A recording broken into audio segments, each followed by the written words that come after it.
All right, family, welcome back. We're gonna get off into this some more. I got two parts to this, but I'm only gonna have time to deliver this one part centered around the Voting Rights Act.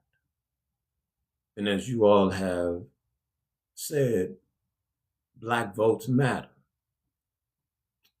and we should now be questioning that. Thank you all for coming into the live, but we should be questioning that fact. And for those that have politically push that narrative, how you feel now? Because you can't walk it back, and you can't make it make sense, and you can't provide any real substance to it when you say Black votes matter. And for those of us that may have been trying to express to you that the voting would never change anything, now you think we're the enemy, and you're still trying to beat a dead horse, right? Like you still want to beg these people for their privilege outside of feeling like, you know, it's time to just move on. Jesse Jackson, even your favorite President Obama, they sold you out. Jesse Jackson with the Keep Hope Alive, talking about America gonna get better, America gonna get better. Keep Hope Alive. See, you all love those emotional, motivational, fiery speeches that have no substance. Obama with the yes, we can, no substance. But this is what, our people have been led astray with. So we're going to talk about the Voting Rights Act. We're going to look at no more privileges. The Voting Rights Act is dead. Thank you all for coming into the live, right?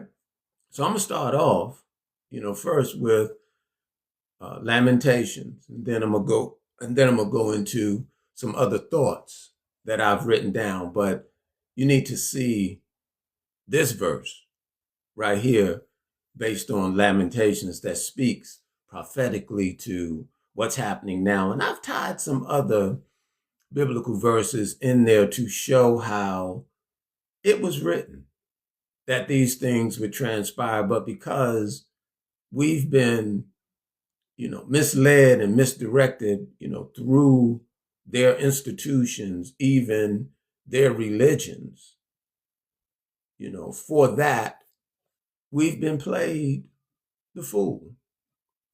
So I just want to go, right now. Let's go directly to Lamentations 4:17. And this is what it says: As for us, our eyes have yet failed for our vain help. In our watching, we have watched for a nation that could not save us. So here we are, looking for someone to come and assist us. And we think they're here to work with us. Well, it is telling us you can look all day long. They're not going to help. Nobody's coming to save us. What are we going to do? In 2025, the Trump administration rescinded the ban on segregation. So we're methodically seeing and are watching them move within an agenda. Quiet as kept. As they said on the Department of Labor, on that website, one heritage, one people, one land. And I asked, who you think they're talking about? You think they're including any of us in the concept of a one people, one heritage? That don't even make sense. But they're speaking boldly and they're expressing what they're doing. But the question is, what are you doing? Why are you trying to fight to hold on and go with someone that does not want to have anything to do with you? And you're mad about a voting rights that they gave you. And according to the standard, if they gave it, they have a right to take it away. But let me finish. So in 2025, the Trump administration rescinded the ban on segregation, returning to the equal but separate doctrine. So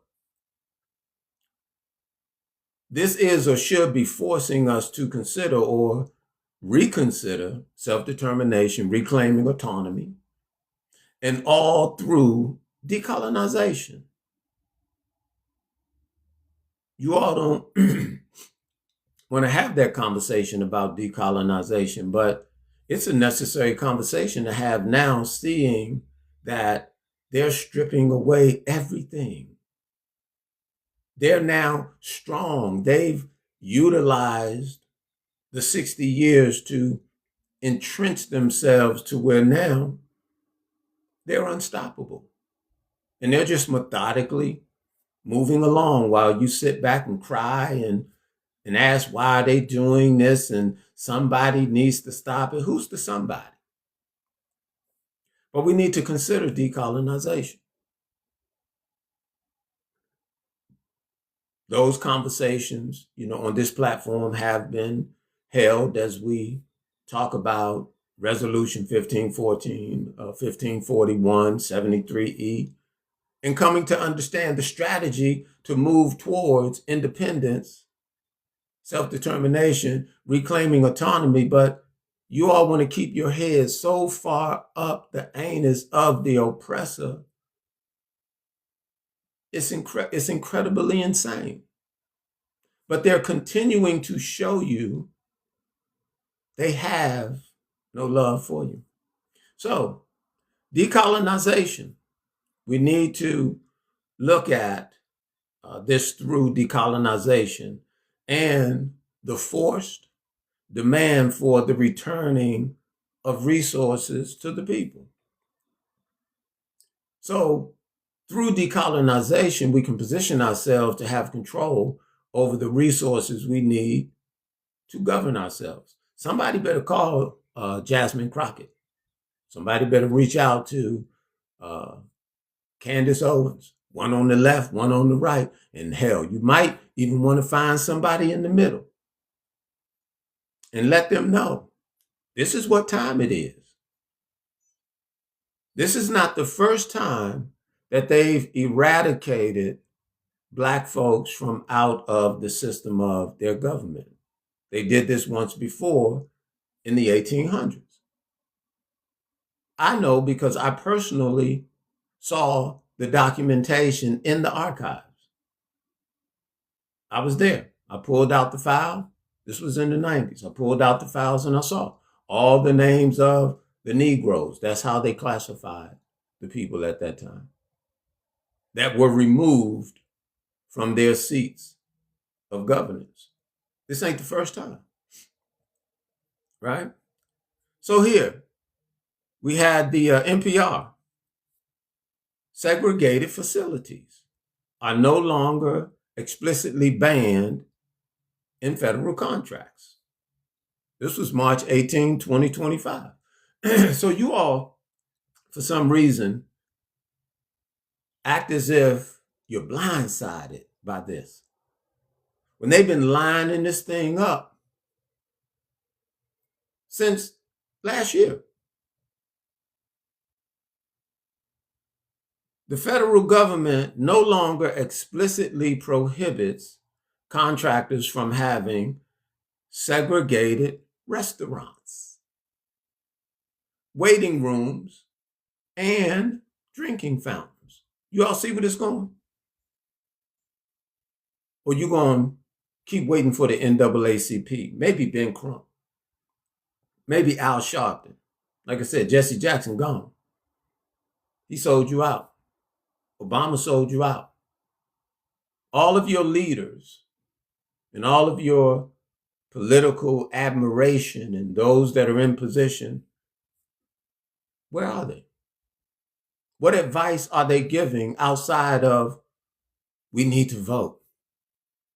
Obviously, the black vote that you say matters, it has failed. And trying to revive it and trying to fight them to be a part of their construct and of their system, it just doesn't make sense. They created this for them. And they're trying to remind you that that's the case. And we were never meant to be a part of what they created. But they gave some leverage at a point in time, and we're going to get to that part, just to line us up just right, so then they can put us in between the guillotine. And now we're marching down, that hall of no return. And you all are still trying to make some amends. There's no amends to make. It's time, you all. It's time.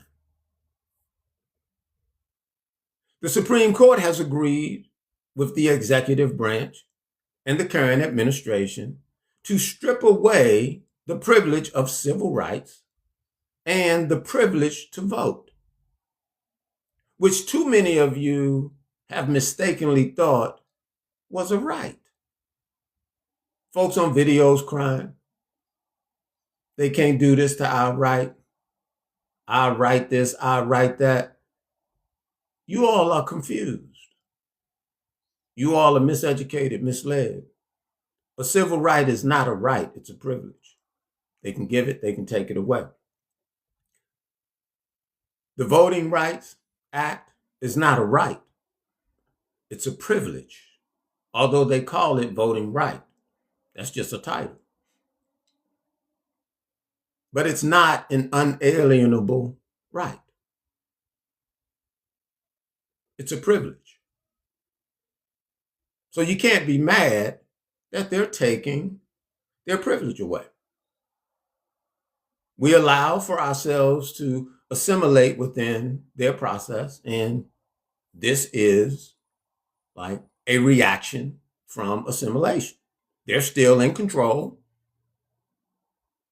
They have the ruling seat within the democracy, and they're never going to share that control of power with anyone.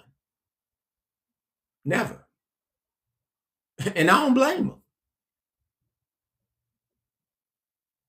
So now we're being forced to make a decision because they've made a decision to make America great again. Uh-oh. I don't know if you really understand what that means. But most of you thought the civil rights and the privilege to vote, you thought it was a right. Well, if you don't know, now you know. It was never a right. You were misled into the servitude of privileges. Right? So the one who provides the privilege is the one who can take the privilege away. You all, this is the return of Jim Crow 2.0, maybe even on steroids. The NAACP can't help you. All of the civil rights leaders and those organizations, they can't help you. In fact, they're a part of the problem. Sticking to civil rights keep you in servitude.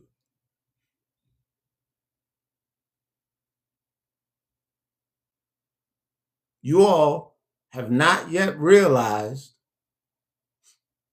there's no benefit in dealing with the oppressor. The return to Jim Crow 2.0. While the ball players are balling, the rappers are rapping, the actors are doing what they do, just acting.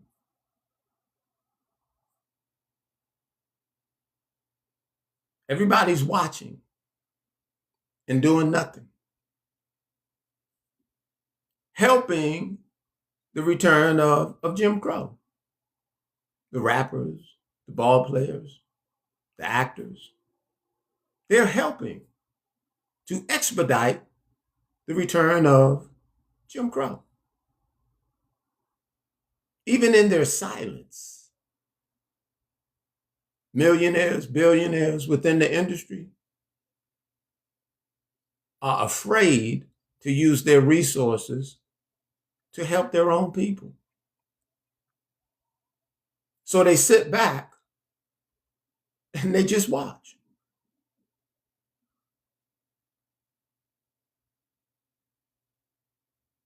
As we move back to the antics of Jim Crow.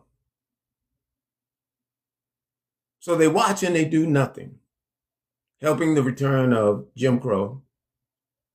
They adversely mock their own people to merely gain a wage. We also call that a sellout. Anyone that's still purporting that we need to try to work it out with these people, watch out for them. They're either blindly ignorant or they're a sellout. Either one is no good. Thank you all for coming into the live. I say tap the screen. Just tap the screen. It don't cost nothing. Show that you support the live by tapping the screen. Share the live, repost the live. Not too many people are going to lay it out like this. They're trying to convince you to go along to get along. So they do all this to gain a wage. They allow for the stereotypes to continue. This is all tied into the antics of Jim Crow. They allow for the stereotypes to continue. That we are nothing more than inferior. We're buffoons and undeserving of our God-given rights.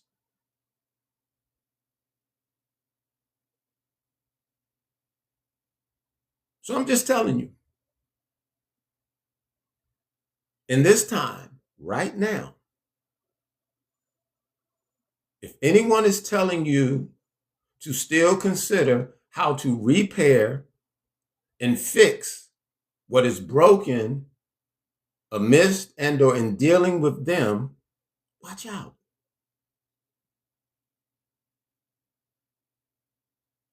They may be getting paid. They cannot mean you any good. Now is an opportunity for us. This is an opportunity.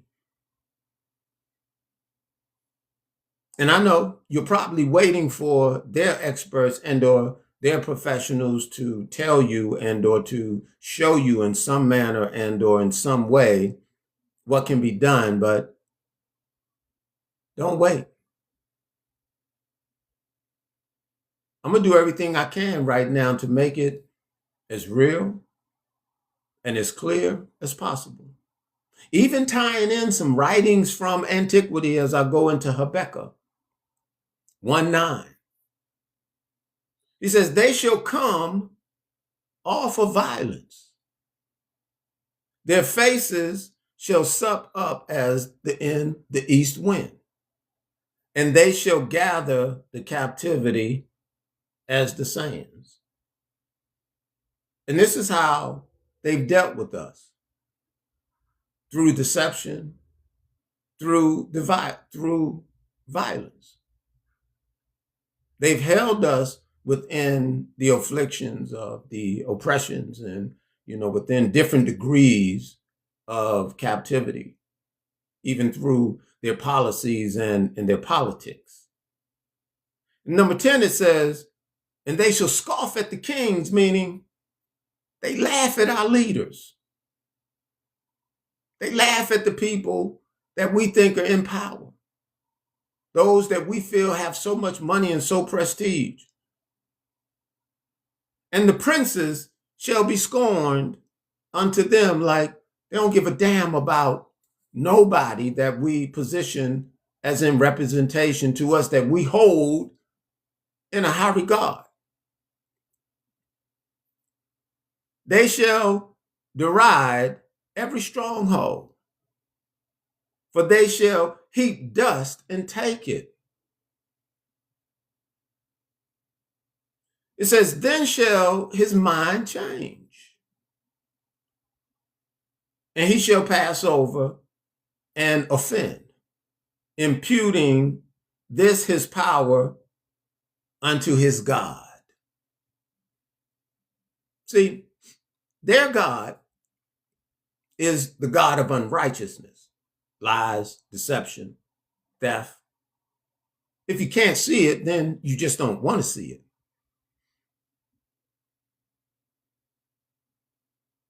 So after they mock our people, ridicule our people, and they use their power, their privilege, they use their prestige and their institutions to gain a stronghold against us. Then they come in and act like they want to talk peace, like they want to do something. As if now they're ready and willing to help.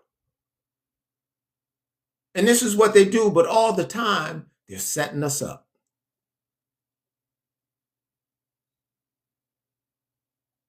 They never mean good to us. They're always going to have an offense against us. And then they want us to trust in their God based on their politics, their financial systems, their institutions. Follow their lead. Be in servitude to them. So, after stripping away the privileges, the people are now even more vulnerable. And the government is preparing legal measures to systematically reinstitute slavery and free labor. Oh, y'all don't know? Make America great again? Oh, you don't know? And you're trusting in a failed system of Black leaders? It's time to get some new leaders. It's time to rethink the next step, because that's what we need to be asking. What's the next step? And anybody talking about the Black vote matter, you might need to put them down. And what I mean by that is leave them alone. There's no power in the concept of the Black vote.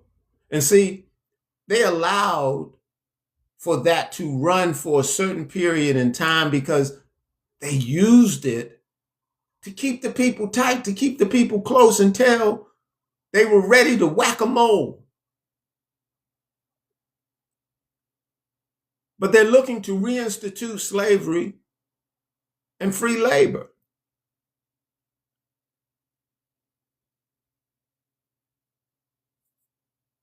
Right? So you all can keep disputing it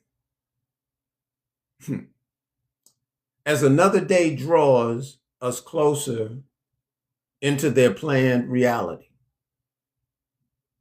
So you can keep acting as if this isn't happening until you find yourself in one of those privatized prison areas. But now we have an opportunity and or chance to do something. But a number of you are doing nothing because you feel somebody else is going to do it. Where are they? So I just gave you, well, let me say this is just one example, right? As we talk about they're looking to reinstitute slavery and they're going into free labor. So here's one example. It wasn't that long ago when the possession of marijuana was a more serious offense. So the wave to legalize and decriminalize marijuana poured in, and the black folks took it as a symbolic, as a symbolic victory. They took it as a win. But now, it can be elevated to a felony. If you get stopped doing a routine traffic stop and you're charged with a marijuana DUI, it can now be a felony. And that's just one example, right? And don't forget about the most recent NSPM 7. And I've done a couple of conversations on the NSPM 7, how it's openly bogus. And I'll explain to you how it's openly bogus. But the problem, even more, is that all of these so-called influential Indo-Black folks, they're quiet. Nobody's doing anything constructive about it. Has everybody sold out? So here, the flaw within the NSPM 7, and then for all the attorneys and all of the legal minds that are out there, I don't understand why you don't see this. But with the NSPM 7, the POTUS said, with the power vested in me from the Constitution and the laws of the United States, he was discharging the memorandum. But see, here's the problem. In the memorandum, he's making the act of a behavior a criminal offense, such as dissent. I don't agree with you. I don't like what you're saying. I don't like what you're doing. He's turning that into a crime. So the issue is he claims that the Constitution and the laws of the United States gives him the power to do this. I can't find it. And no one's making him show and or prove that the Constitution and the laws of the United States support him within his memorandum. So all he's doing is what they've been doing, is functioning off of the art of the presumption. They shift that burden of proof onto the people, but the people are unaware. They don't understand how to maneuver within the game. Bad news bears on steroids, right? So the NSPM 7 is so broad that anyone can be targeted and charged as a domestic terrorist or for being involved with or in organized political violence. Where is our legal arm? Where is our lawful remedy? Where are all these people that you trust in from the Democratic Party? Your representatives and your senators. You mean nobody can do nothing? You mean everybody is helpless all at once? So I'm just going to tell you, It was set up from the turbulent times of the 60s. Well, the times were turbulent for them in the 60s.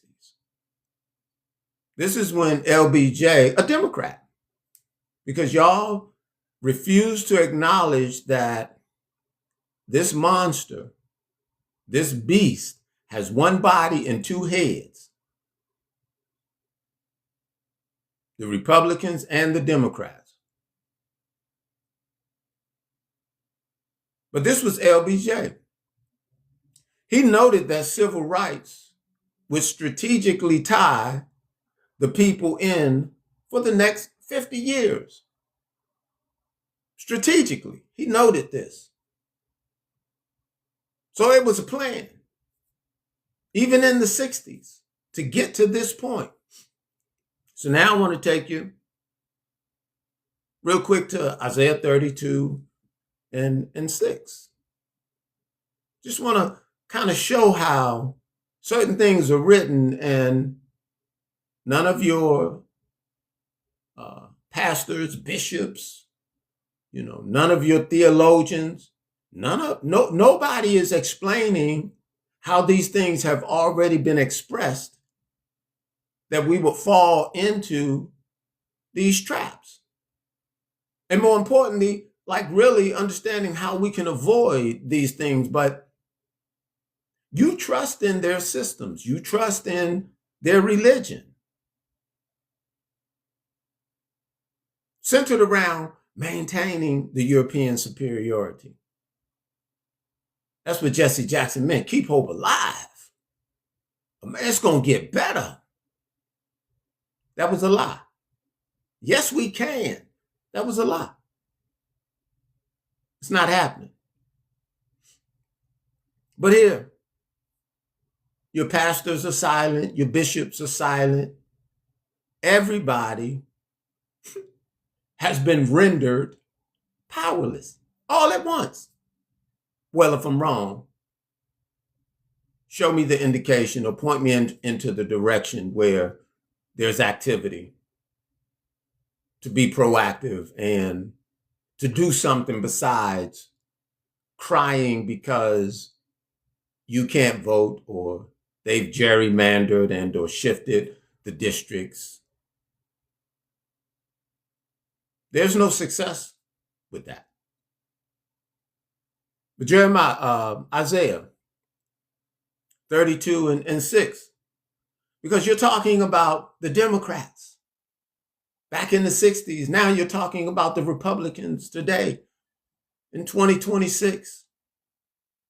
I'm telling you, it's the same body, just two heads. They're playing us from both sides. So here, Isaiah 32 and 6, it says, "For the vile person will speak villainy, and his heart shall work iniquity, to practice hypocrisy." Oh, don't tell me you don't know how much hypocrisy the Democrats practice and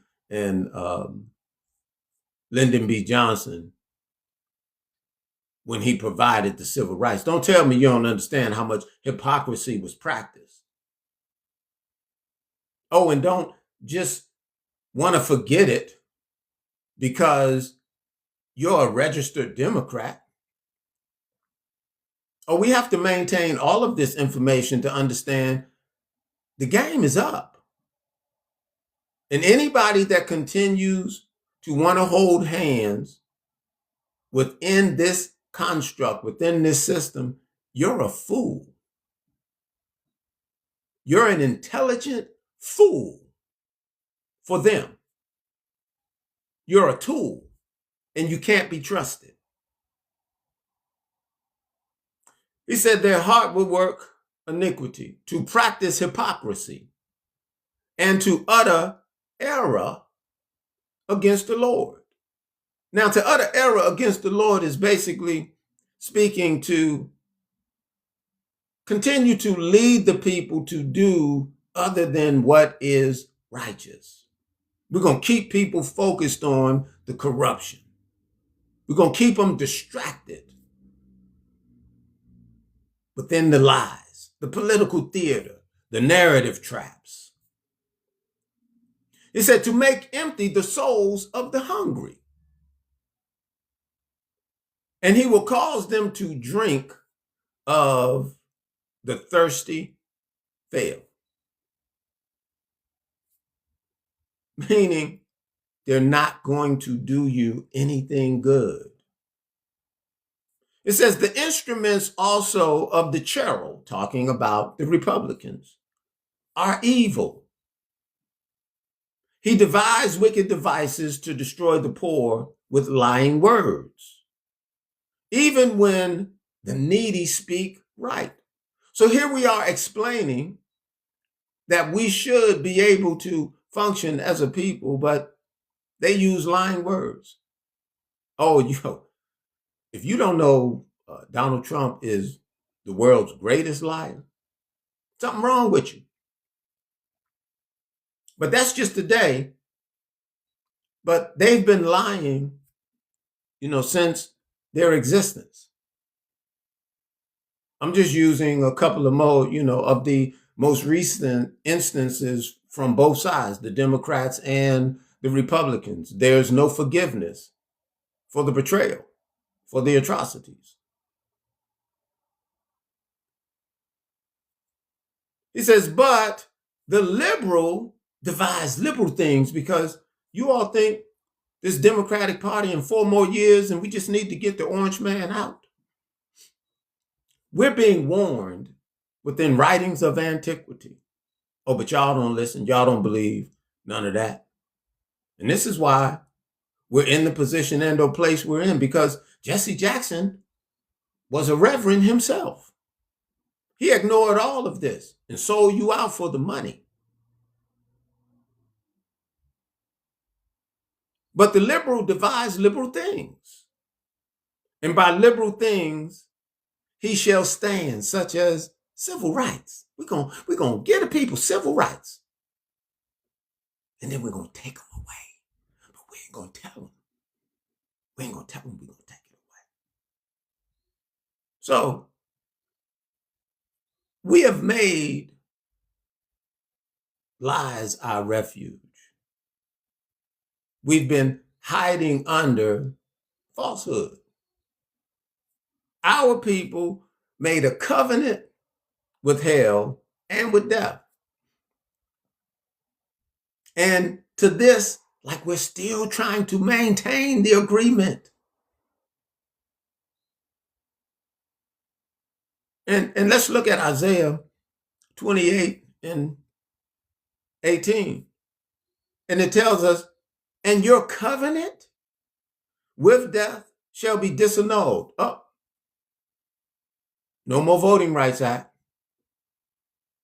No more civil rights. Your covenant shall be disannulled. Y'all need to pay attention to what's being expressed. And know that they're experts, they're professionals, they're bishops, they're pastors. Man, these folks don't have a clue. But I'm going to continue to do my best to try to lay it out for you. Thank you all for coming into the live. But your covenant, your agreement is disannulled. And your agreement with hell shall not stand. When the overflowing scourge shall pass through, then ye shall be trodden down by it. This is what's happening right now. Here's the warning for us to pivot. We still got time to pivot, but I just gave you the warning for that agreement. It has been disannulled. And if you keep trying to re-amend it and or put it into force and or effect, the injury is going to be even worse. And at a time, we have to look at one time, our people said, we do not have any king but Caesar. This is how much we love the oppressor. Here we are, even within the servitude under the Romans, we abandon everything that is ours. And even then we said we don't have no king but Caesar. So you look at Isaiah 30:1, it says, woe to the rebellious children. You may not consider yourself to be a rebellious children, but the activities and the systems to function within this construct cause you to be rebellious when someone is, like right now, saying to you, walk away. It doesn't work. It hadn't worked. It's not meant to work. In fact, they've broken their promise once again,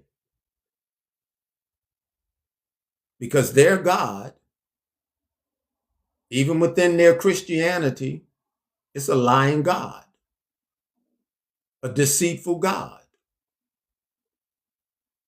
Their Christian nationalism, it's about European superiority.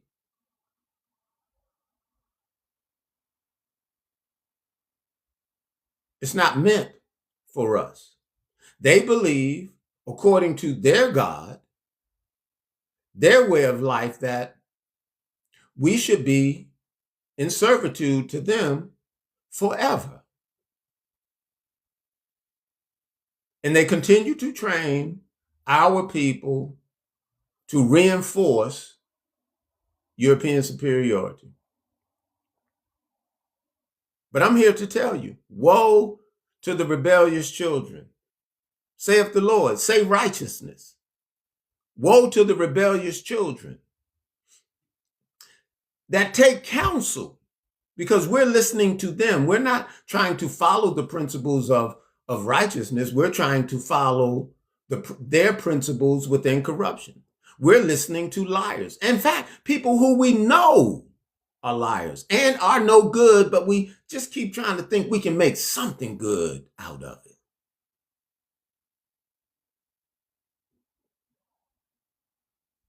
That take counsel, but not of me, not of righteousness, not within a good standing. And that cover with a covering, like you keep going to the hypocrites. You keep going to the thieves.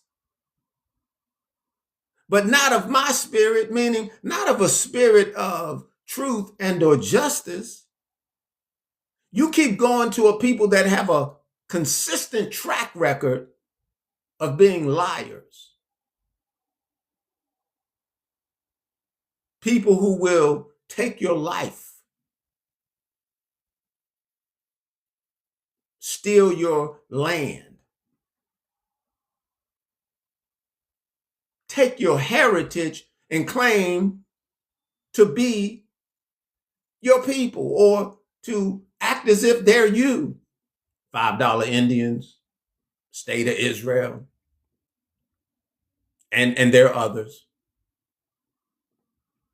But not of my spirit, that they may add sin to sin, transgression to transgression, lie upon lie, broken promise upon broken promise.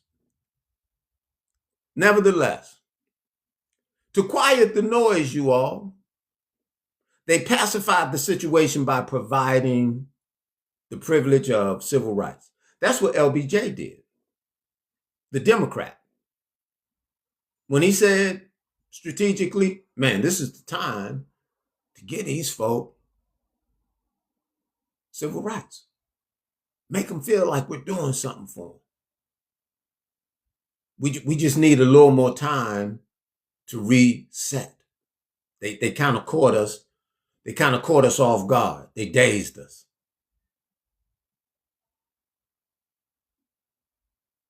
So, to quiet the noise, they pacified the situation by providing the privilege of civil rights.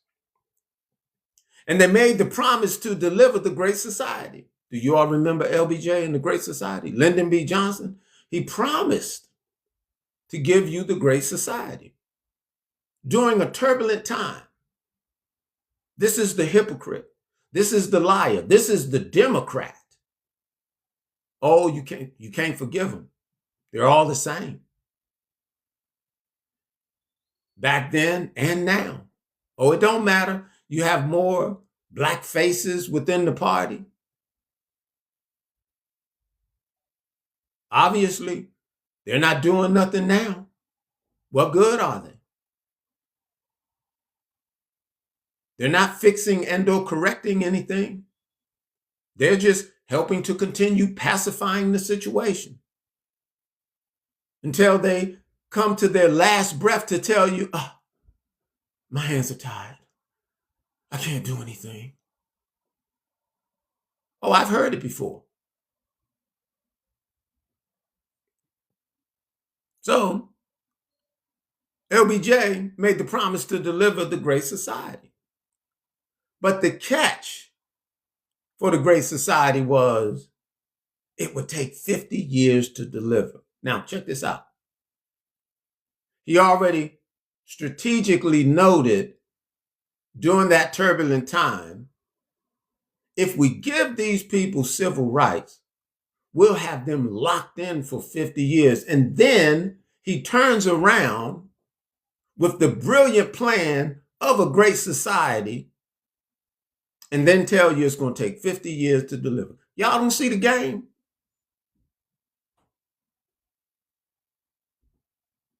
Right? So here, the granting of civil rights was just a cheap tactic. Y'all don't see the game? It was a cheap tactic. But they were successful at putting the people back to sleep with the give us 50 years because during that time, I was just a child. My parents were the ones who accepted the deal, the Great Society. And I guess they thought, well, by the time our child is an adult, things will be better for them. And they took the deal. But when I turned 50, I didn't even know about the Great Society. I found out about it through a news report where they were mocking the idea. So the people went back to sleep as the Democratic Party leveraged the 50-year hold. They never did deliver. It's another broken promise. So this was about 10 years ago in 2015. The Great Society was made a mockery for all to see in the mainstream media. That's what I was telling you about. That's how I found out about it. Right? They never meant to deliver on their promise. They just needed that time to catch their footing, to reposition themselves. That's the game they played. So the Democrats on one side, the Republicans on the other side, you all, it's the same body. We just don't realize the people that sit in these positions and that are playing these roles, these are Muppets. You have special interest groups, you have lobbyists. We have a whole lot of things happening behind the scene that we're just not privileged to understanding what's going on. We have other, bureaucratic families and aristocrats that they're moving and/or controlling this thing based on their dollars. Even within the Jewish community, it's purported or thought to be or said they're given billions of dollars from a US government, and then they turn around and use those billions of dollars to lobby and or buy off politicians. You have all types of special interest groups out there that work on their behalf. And they are notorious for denying everything. Like, they don't do nothing. They don't have no hand in nothing. Don't look at them for nothing. But they're all in this together. Same people. All of these people are from the same progenitor. They're all Europeans, calling themselves something else. I told you, they'll steal your heritage. These people will do that. It's historically recorded. So it says, and I'll put it to you like this: in every other nationality or group of people that come to America and benefit you all, because we have all these people now that are here in the U.S. and coming from other countries and other places, and they're like really benefiting, right? They do it off the backs of my people while they spit in our face. They belittle and try to diminish the oppression and suffering of my people. But now, a number of these same people are experiencing some of the same oppression. And I'm not mad. I mean, I realize we have a common threat. I do think it's wise that we not deal with it locally, regionally, nationally, but we deal with it internationally to deal with this threat. Because this threat considers each of us to be an enemy. But I just want to point out the fact to those of you that are here from other places, and you're trying to convince people that voting is good and America is good. I mean, you do this because my people made the way for you to do it. You have this privilege and this luxury of life because my people paid the way for you to do it here in the U.S. So you need to recognize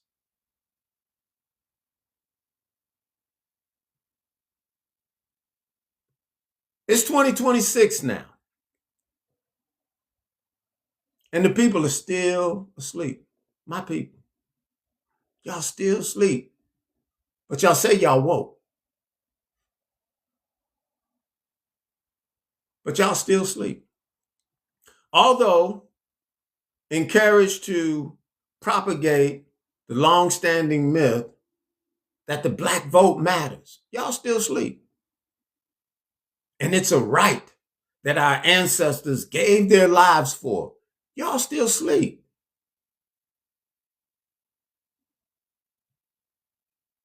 It was a lie then that our ancestors gave their lives for us to have a privilege to vote. It's a lie now when you say the black vote matters. You're just deceived. You bit the apple. You drank the Kool-Aid. You thought you could get some coins. And that's what they do. They'll flash a little bag in front of you to entice you. And some of you, you lose your mind. It was a lie then. It's a lie now. It was foolish to believe them then. And it's even more foolish to trust them now. Thank you all for coming into the live. I'm telling you, show that you support the live. Just tap the screen. That's all you got to do. Share the live, repost the live. So after watching and learning from the 60s, talking about your political parties. The one body, the two heads, the Republicans and the Democrats, right? After watching and learning from the 60s, they took the time necessary to be more prepared. Should the people turn to rebellion and rioting and lash out as they did in the 60s? They're ready for you now. See, they learned from what happened in the 60s and they bought themselves 60 years to get ready for you the next time because they thought they had us in the 60s. But we surprised them. And they just said, okay, we're going to give them this privilege. We're going to hold them under our thumb. We're going to keep the enemy close so we can watch them. Y'all know they consider us the enemy, right? Y'all know they consider us the enemy, right? So it's on record within the FBI office that the greatest threat to their national security is watching us come into a sense of self-determination or reclaiming our autonomy. They say that's the greatest threat to their national security. So if we're a threat, y'all know they consider us the enemy, right? While you all are trying to convince people to go and vote for someone that's surveilling you.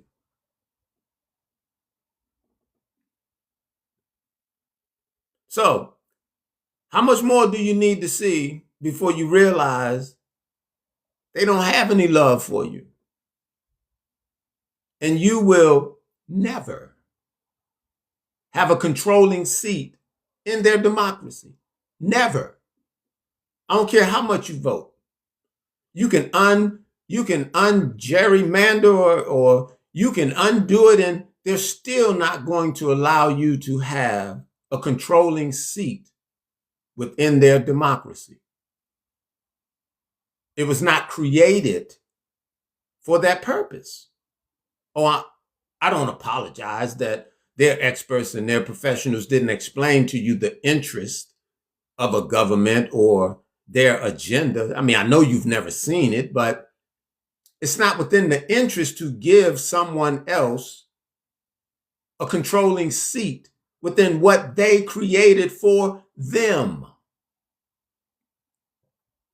It was never meant for us to be a part of their construction. But they figured as we were getting a little, rowdy and out of hand, they used the concept of the privilege to tie us down. They used the paper with the pictures of the slave masters on it to buy us off. Jesse Jackson and Al Sharpton and Obama and you name them. They get the gift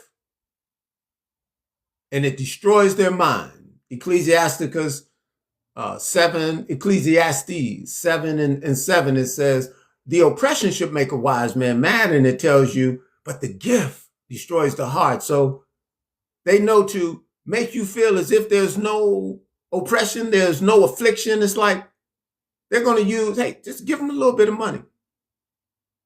And now teach him to say these things that he can go back to his people and say, look, see what I got now. If y'all just do this, y'all do that, we can get more of this and we can build black banks. Oh, we can have, wealth for our posterity. We can build generational wealth. Y'all lying just like Jesse Jackson was lying, just like Obama lied. We don't have no black banks, and we're not going to build generational wealth in their system. And in fact, they're showing you it's not going to happen. We don't have no black banks because they control the charters. We have the face of a bank, but they still control it. Oh, you didn't know? Okay. So they don't have any love for you, and they will never allow for anyone outside of themselves to have a controlling seat within their democracy. So, what are you all crying for?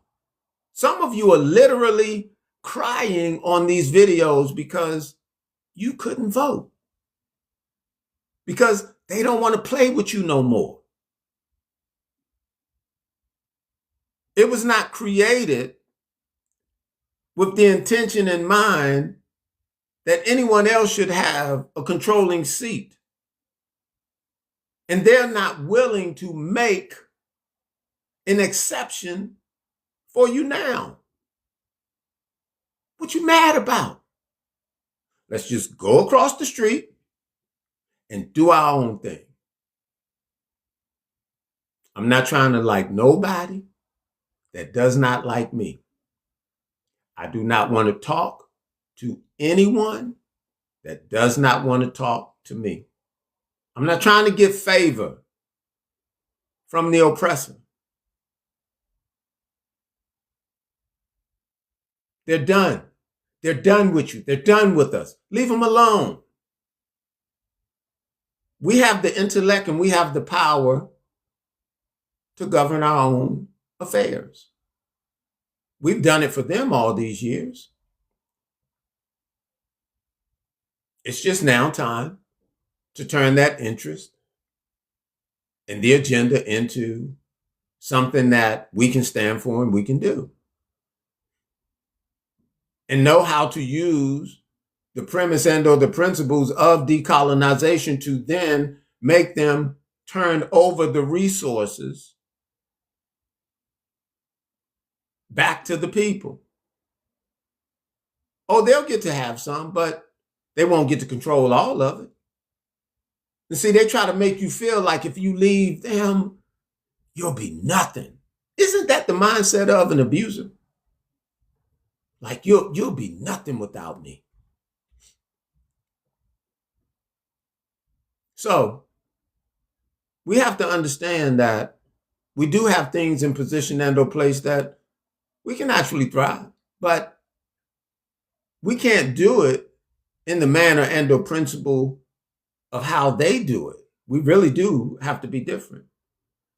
So anything we do now besides severing our ties and positioning ourselves to establish our own system of governance, it'll be in vain and a waste of time. And this needs to be understood. It'll be in vain and it'll be a waste of time. We have to return to the need to be independent. It's as if you all forgot. We're a separate people. Before we came into captivity, before they came and colonized the land, we were independent people.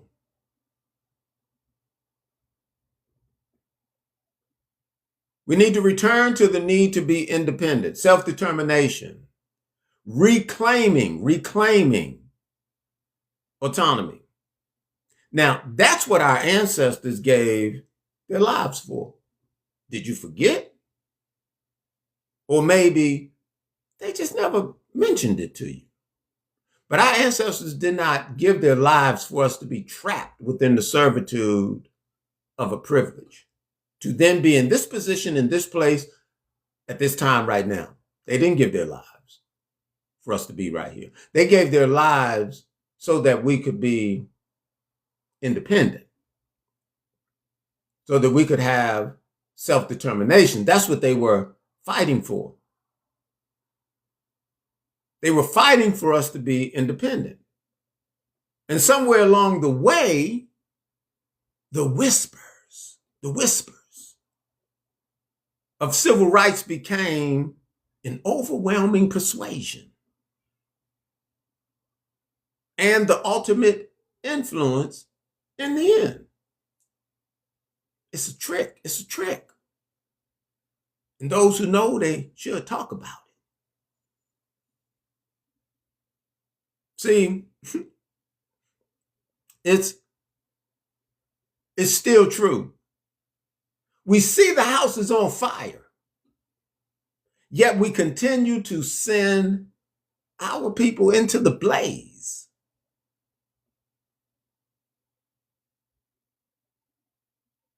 Mental health, mental illness is real. Because we see, we were told it's on fire. We see it's on fire. But we keep sending our people into the blaze. Look at Lamentations 4:17. As it said, as for us, our eyes yet failed for our vain help. No one's assisting us through this. They're not putting out any degree of a life raft or, anything for us to be successful. Vain help. Civil rights, the voting rights, vain help. The Great Society, vain help. As for us, our eyes as yet failed for our vain help. In watching, we have watched for a nation that could not save us. They're not going to help us. They're not going to save us. And from the looks of it, we can't get no help from nobody. Even though we paved the way for all these other people to come into this country and live the life that they live. A lot of them treat us just as bad as the oppressor treat us. But guess what? Guess what? As we fall, or you fall. Because if it were not for us, you would not be here in the position that you're in. You wouldn't have any of the advantages and or privileges you have.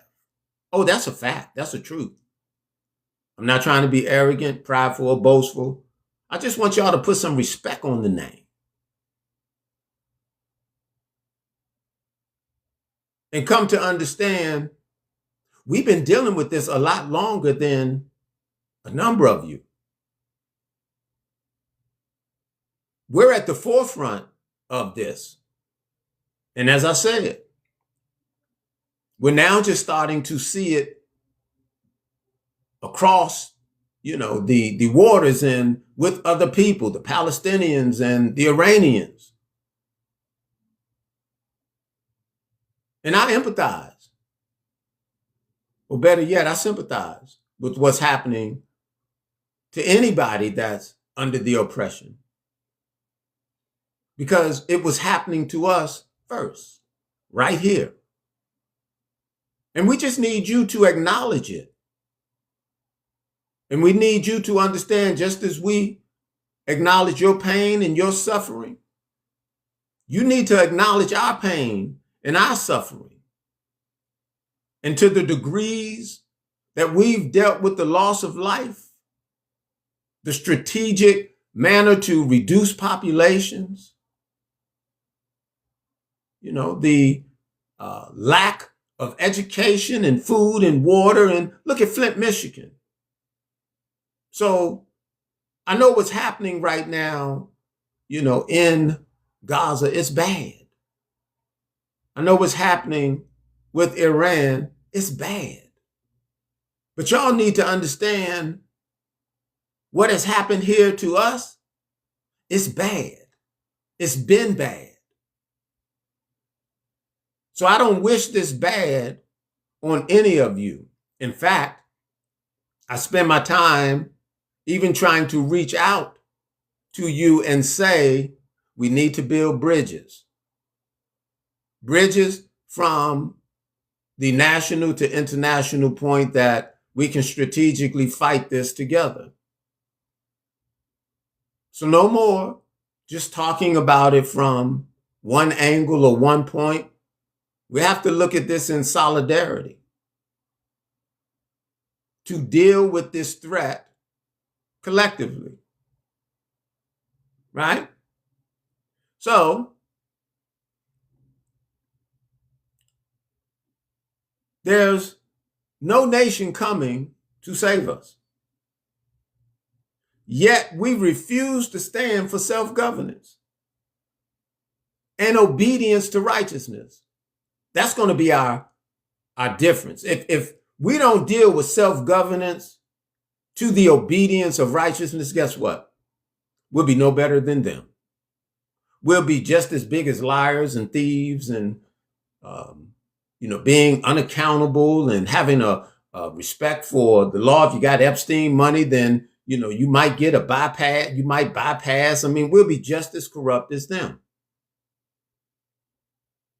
So we must look to self-govern, and we must deal with it based on the obedience to righteousness. We think reparations, a lot of us, we think reparations or some other vain act will deliver us from this self-inflicted atrocity. I know how much emphasis you all put on reparations, but let me tell you, until we separate from these people, if they were to give us any degree of reparations, you all will give it right back to them. Because all we want to do is buy some clothes, some shoes, a chain, a car, a house. We want to floss. We have to be re-educated into understanding how to be a profitable and or prosperous people dealing with the obedience to righteousness. But we don't like discipline. We don't want nobody telling us what to do but the oppressor. Now, if the oppressor tell us what to do, then, we cool. We don't respect nobody but the European authority. And that's sad. But all of this, you all, that's happening, I applaud it because it's forcing us to have to look at each other. It's forcing us to want to understand what we need to do because nobody's coming to help. It's forcing us. And I'm just laying it out right now that if we don't deal with this concept of self-governance within the identification to have obedience to righteousness, we've already failed. And they're pretty much counting and or banking on the fact that we don't know how to stand within accountability. They believe that we're going to fight and implode amongst ourselves. So we have to prove and or show them wrong. So I know these words mean nothing to the vast majority of ears that are in the range to hear them. You still believe like we need to vote. You still believe that they're going to, in 4 more years, if you just get the Republicans out and you get the Democrats in, you still believe there's hope in a failing system, a house that's on fire.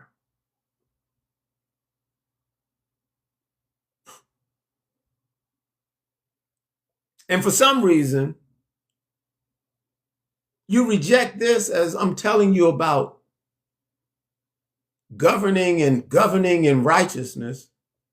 You've listened to all the things that they've said and you followed, all of the pretenses that they've put forward, and you know it's corrupt.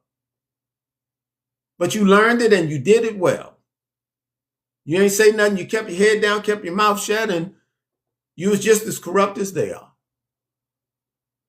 Just a little bit, right? Like you ain't want to, but just a little bit.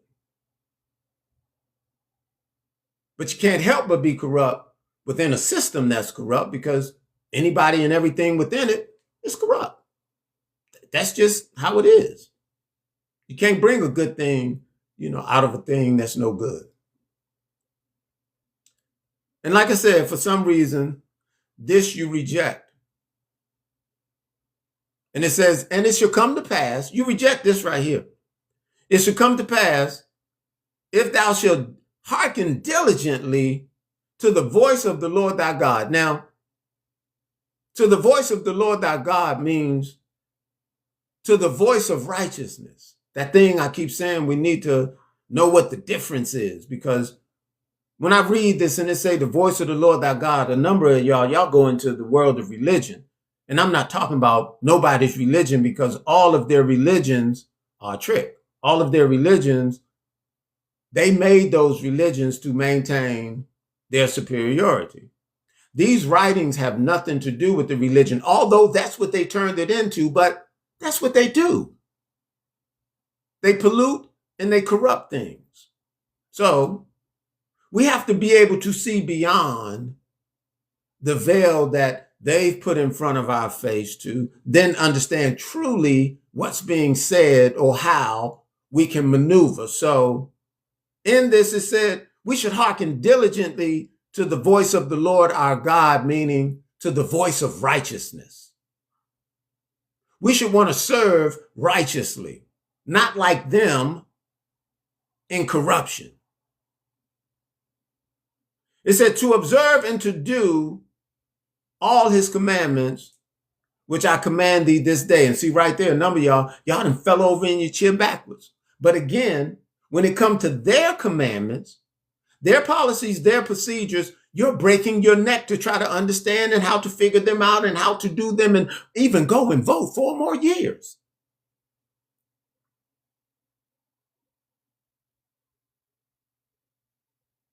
You trust them, but you have no trust within the antiquity of your heritage, of a system that's beneficial for you to win, to be distinguished and or separate from them and all the lies. It said, hearken diligently to the voice of righteousness, observe to do these standards, not their standards, but check out these standards. Apes, check this out.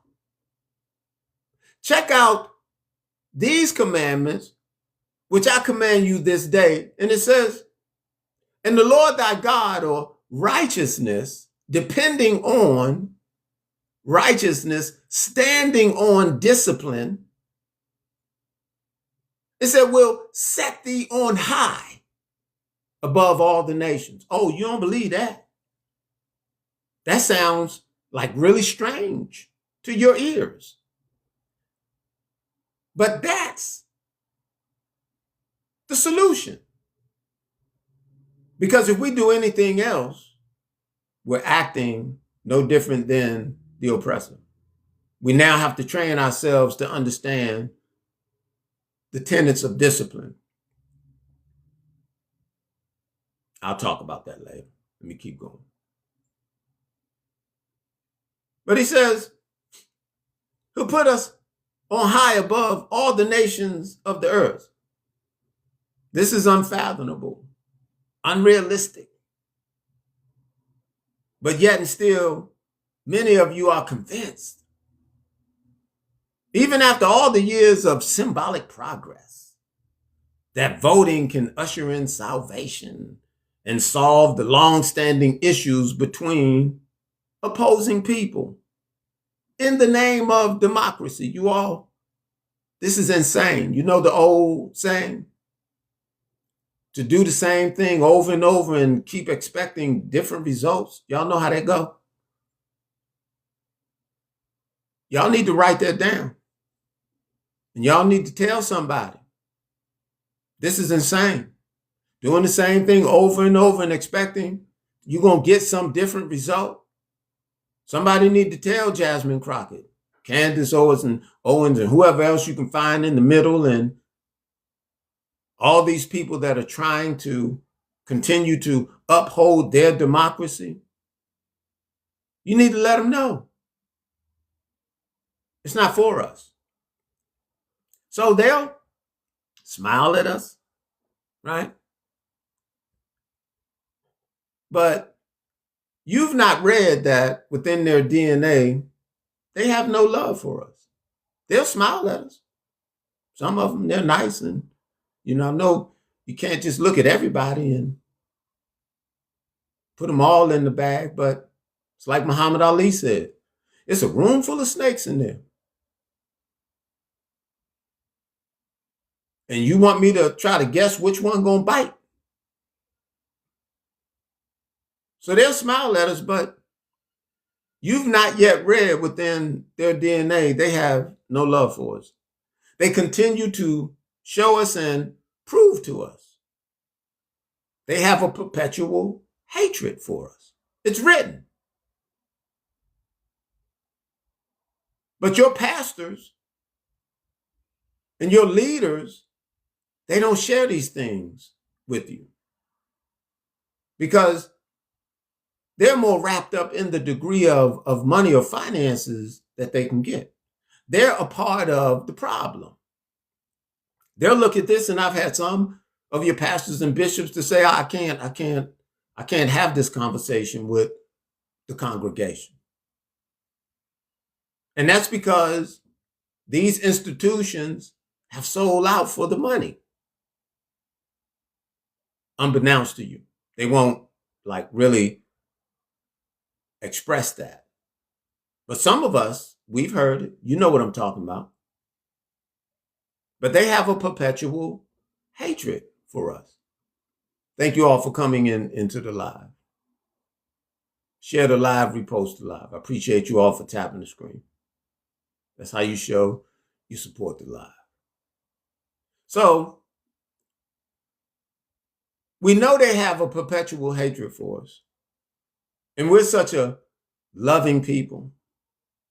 It's like, we can't believe that someone could be so evil.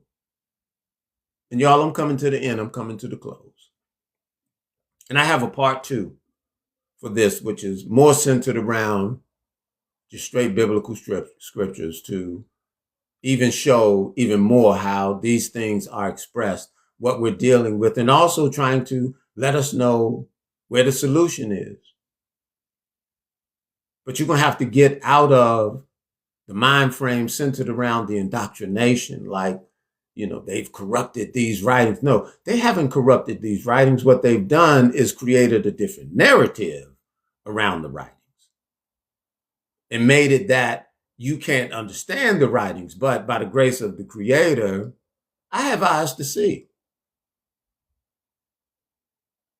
I have the ability to explain within the parables and, within the hidden meaning for what's written. I mean, that's a gift that was given to me. So I take the time to go through the verses and show how they're applicable in this day and time. Like, make it relevant, make it simple.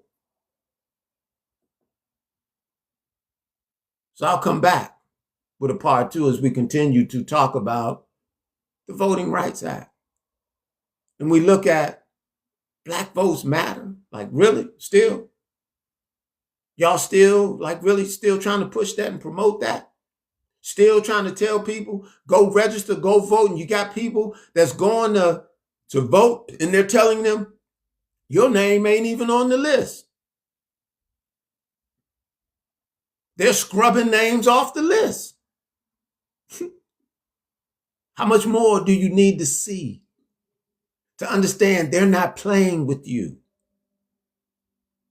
They don't want to be your friend. They want you out of their house. Leave. Let's go.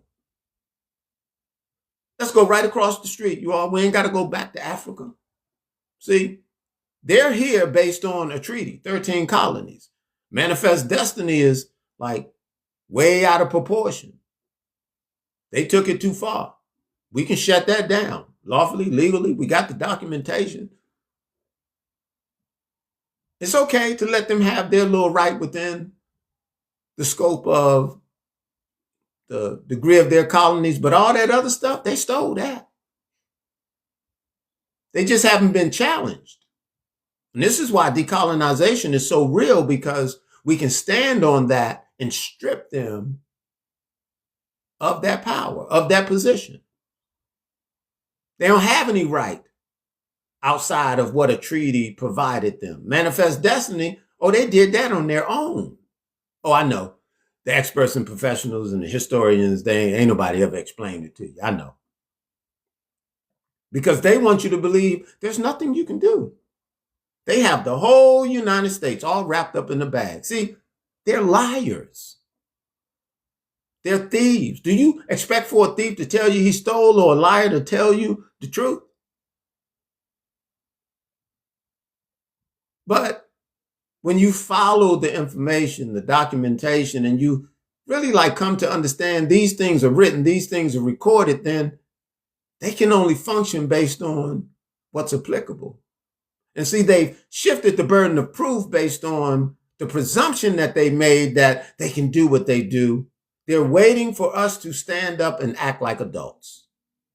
They're waiting for us to stand up and act like we're a people ready to govern our own affairs, because for too long, we've let them raise us and raise our children and destroy our minds.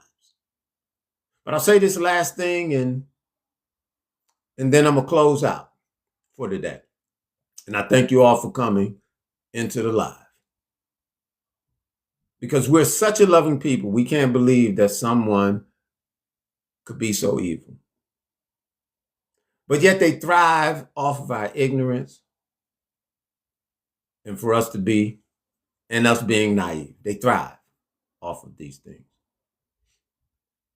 So we can no longer afford to be naive. We can no longer afford to be ignorant and keep trying to promote and or ask people to go register to vote, or let's just keep trying to work this thing out. We need to start talking more and more on other platforms about what it means to be independent. Because everything that's happening, you all, is forcing us to come together. And if we don't take it from the standpoint or position to start looking at what it means to govern, then you're going to have a whole lot of disorganization out in the street. And then they're ready for you on that part, because they're going to pick you up and take you to one of their privatized prison systems, because they're working to reinstitute slavery and free labor. So you have a choice. Move to be organized within the sense of righteousness, or go to the concentration camp. That's the choice. So,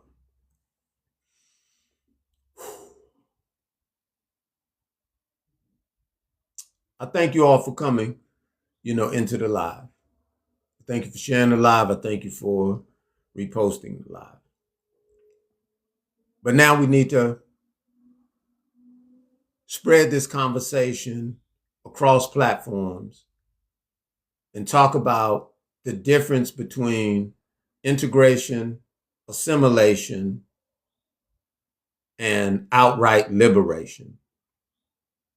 Because when we look at the documents centered around decolonization, even though these things are registered within the UN under the human rights, we can use it.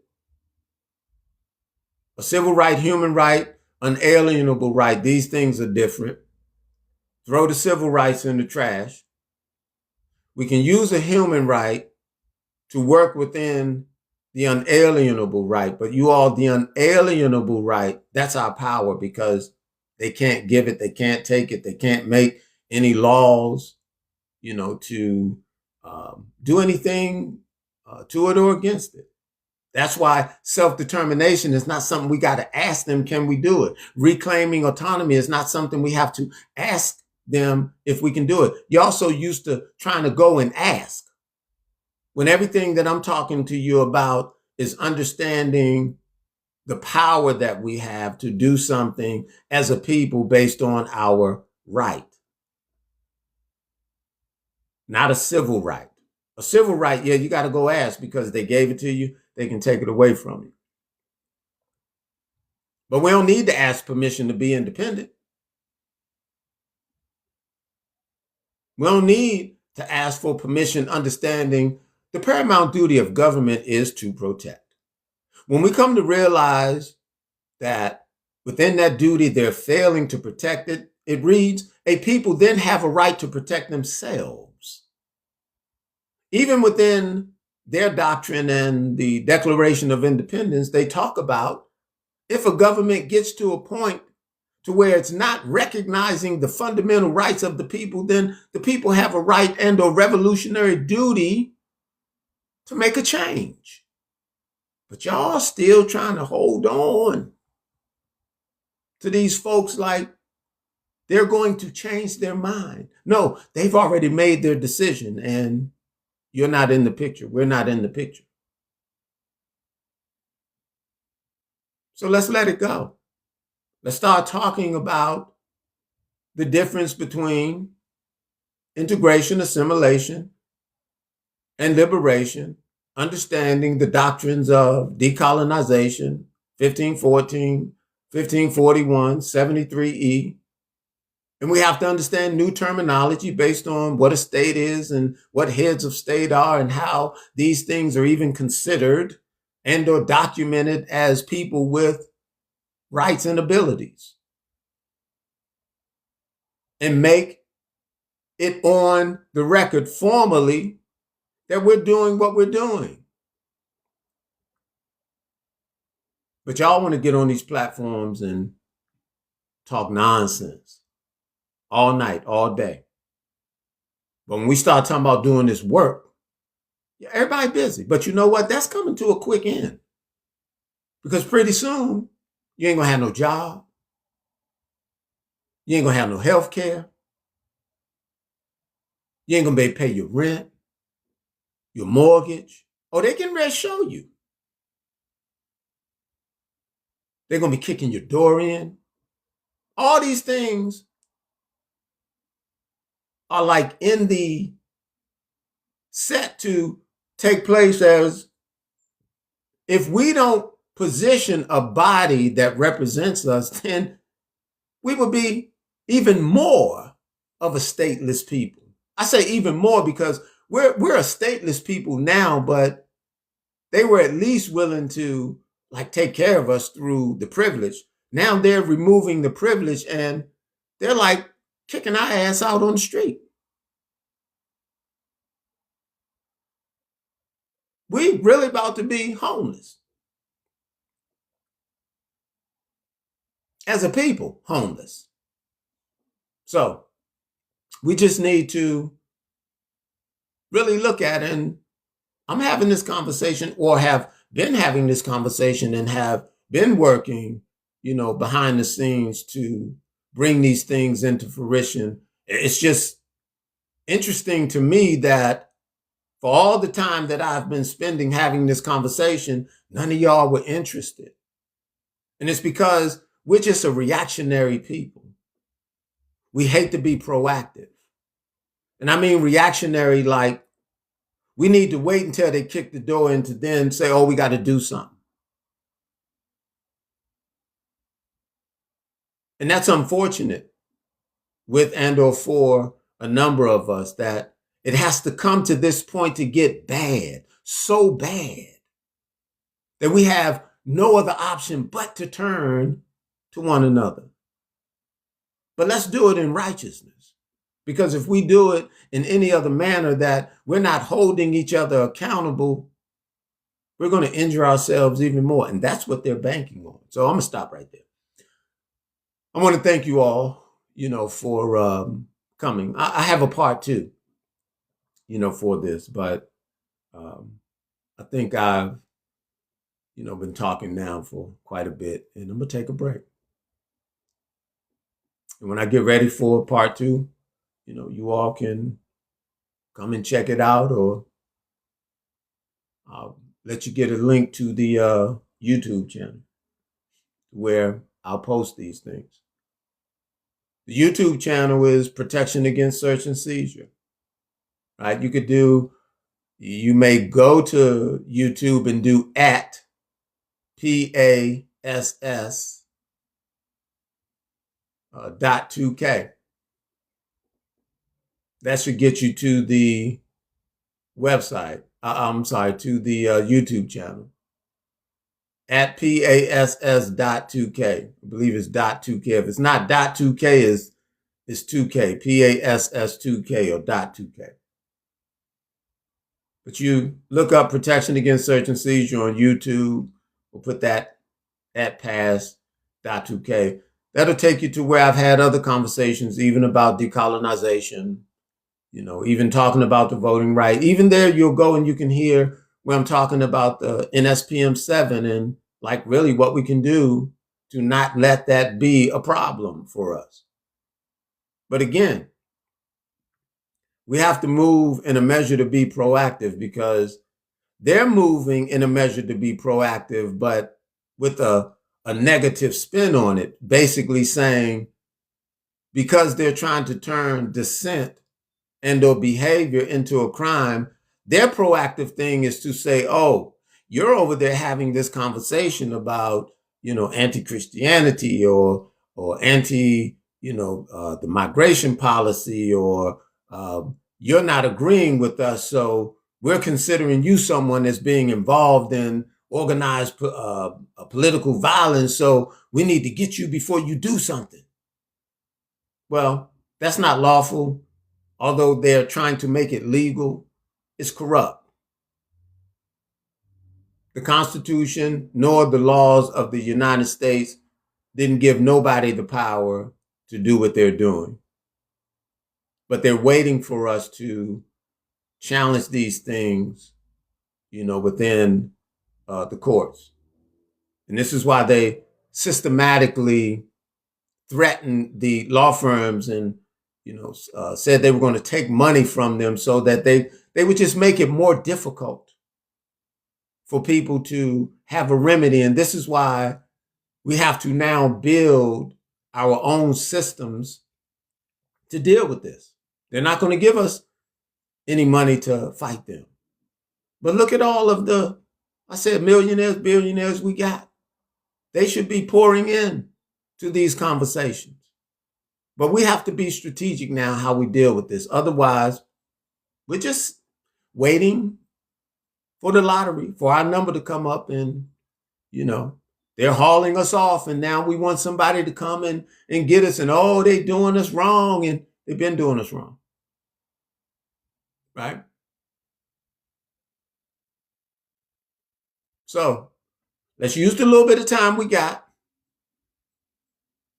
to focus on independence, self-determination, reclaiming autonomy. These are all things tied to fundamental rights, unalienable rights. Don't have to ask nobody.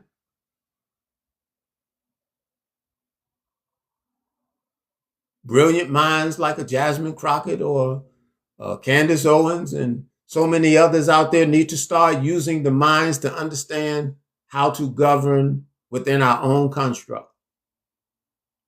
Somebody call Jasmine and let her know. Put that in her ear. Tell her to stop trying, to hold the hand of the oppressor. Tell Candace Owens the same thing. Tell them to let it go. And if you care for the people, then let's do something for the people, away from the oppressor. They don't want to fool with us no more. Thank you all for coming into the live. So until the next time, I just say, y'all be safe out there. All right. Good morning, good evening. Say good night, wherever you are. Until the next time, be safe.